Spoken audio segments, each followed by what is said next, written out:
Hello, my name is Christopher. What's your full name, please? My name is Jeremy David Hellard. Can I check your ID and passport, please? Yes, certainly. Thank you, that's fine. In the first part, I'd like to ask you some general questions about yourself. Let's talk about your work or school. Are you a student or do you work? I'm a student. And do you like your school? Yeah, I like my school. I like studying there, but the actual building, the actual surroundings are nothing special. We tend to call it Strand Poly rather than King's College. And is there anything you would like to change about your school? There are certainly a lot of things that could be changed about King's College. To start with, as I said, it's not the most beautiful place, yet it is next to a wonderful London building called Northumberland House, and ours looks drab and black by comparison. And apart from that, we have a very famous war studies department that actually trains a lot of rather dubious dictators and other characters from countries that I would rather not have my university train people from. So there's a couple of issues I think we Okay. could change. And how do you travel to school? I walk across the bridge because I live very close to King's College in Waterloo. So I walk across Waterloo Bridge and see the trail of drips of blood and rather dubious fluids which you see lying on the roads there. So yeah, I walk just a Okay. short distance. Now, let's move on to email. How often do you use email? Email. I tend to use email about once or twice a week just to keep in touch with people who I'm not in the same city as or the same country as at the moment. And do you think writing an email is better than writing a letter?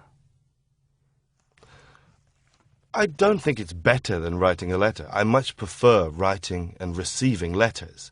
But the emails are so much more useful for immediate communication. So if I really need to get in touch with people, or more than one person at a time, then I might well prefer to use email because it's slightly more efficient in the modern setting. Okay. Now I'd like to ask you about travel. What countries have you travelled to before? I've traveled extensively in Europe and Asia, but never outside of these two continents. So I've been to most Western European countries: Germany, France, Spain, Switzerland, Holland, Belgium, Luxembourg, Italy, Czechoslovakia. And in Asia, I've spent most of the time in India, Nepal, Thailand, Laos. Okay. And where wouldn't you like to travel to? I wouldn't like to go to Los Angeles or the suburban sprawl around that area. I tend to. I would love to go to the United States for a lot of reasons, but I think that absolute height of modern suburbanization that is Los Angeles County is something that I would rather never see. Okay. Let's move on to part 2. In part 2, I will give you a topic and I'd like you to talk about it for 1 to 2 minutes. Before you talk, you will have 1 minute to think about what you are going to say. You may make some notes if you wish. Do you understand? I understand, yes. Okay, so here's your topic.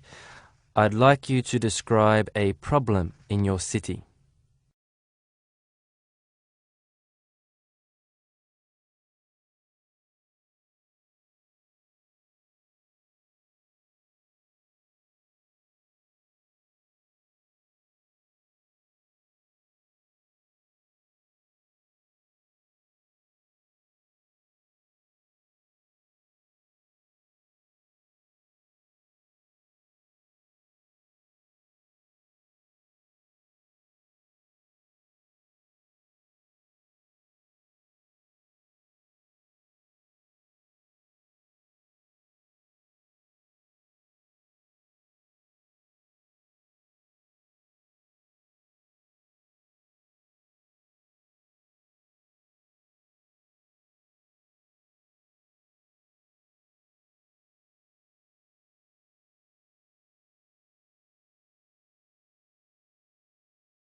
Well, I think the main problem that I see with London is congestion of traffic. Because despite all of the new congestion laws which have been installed in recent times, I find that the very nature of London is that it is an old city, about 1 or 2,000 years old in its present size and sprawl. Obviously, it's grown a little, but it is designed around the idea of having horses and carts, ponies and traps, trundling through the cobbled streets, saying good morning to each other in a nice English style. But now we have thousands and thousands of jeeps, sports utilities vehicles, and other oversized vehicles which were designed for American ranches driving through our cities.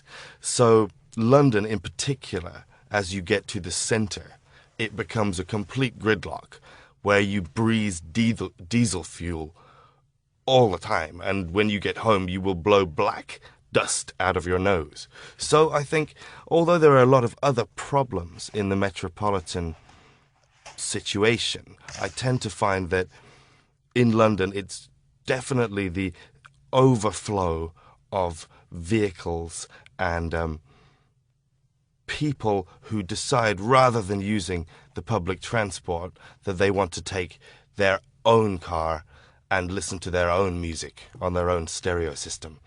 So basically, I think this is the nature of the problems with my city. Okay, and are you optimistic that the situation will improve? No, not really. They're trying, as I say, they've installed congestion charges and laws to prevent it from happening. But people will just shoulder that cost.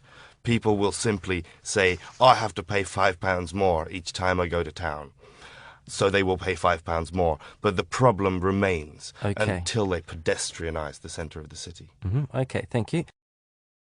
Now let's move on to part 3. You've been talking about a problem in your city, and I'd like to ask you 1 or 2 more questions related to this. So let's consider first of all the development of cities. Could you examine the causes of urbanization? Well, the causes of urbanization are basically the Industrial Revolution, which started, I suppose, in English cities. But when London's East End started to industrialize, then obviously they need hundreds of thousands of workers to run the factories and the massive infrastructure of the port city, which is London, which for certainly a century or so was one of the busiest ports in the entire world. So the amount of people who had to come from the British countryside or from other countries altogether, often places which had been previously colonized by Britain, these people were all drawn towards the center of industry, and therefore we get 2 things happening. One is a massive overcrowding, and therefore a likeliness for easily transmitted diseases or just a lack of cleanliness that you might find in a food market with too many rats. But the other side of the problem is so many communities who are entirely different in their culture and outlook, living next door to each other. And sometimes this works very well, but other times we can see eruptions of sporadic violence or malcontent amongst different social groups. And could you speculate on how cities will develop in the future?